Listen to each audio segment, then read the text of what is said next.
কবি পূর্ণেন্দু পত্রীর যে টেলিফোন আসার কথা। যে টেলিফোন আসার কথা সে টেলিফোন আসেনি।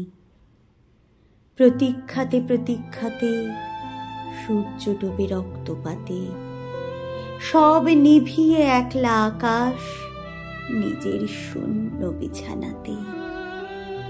একান্তে যার হাসির কথা হাসেনি, যে টেলিফোন আসার কথা আসেনি।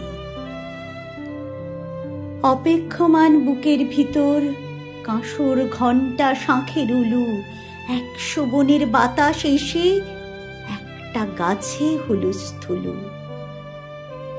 আজ বুঝি তার ইচ্ছে আছে ডাকবে আলিঙ্গনের কাছে, দিঘির পাড়ে হারিয়ে যেতে সাঁতার জলের মত্ত নাচে। এখনো কি ডাকার সাজে সাজেনি, যে টেলিফোন বাজার কথা বাজেনি। তৃষ্ণা যেন জলের ফোঁটা, বাড়তে বাড়তে বৃষ্টি বাদল।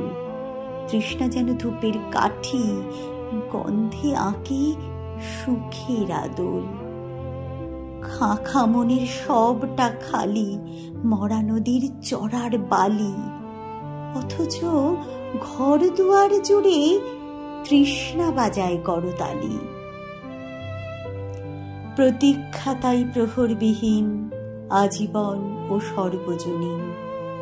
সরোবর তো সবার বুকেই, পদ্ম কেবল পর্দানসীন। স্বপ্নকে দেয় সর্বশরীর, সমক্ষে সে ভাসে না। যে টেলিফোন আসার কথা সচরাচর আসে না। যে টেলিফোন আসার কথা সচরাচর আসে না। ধন্যবাদ।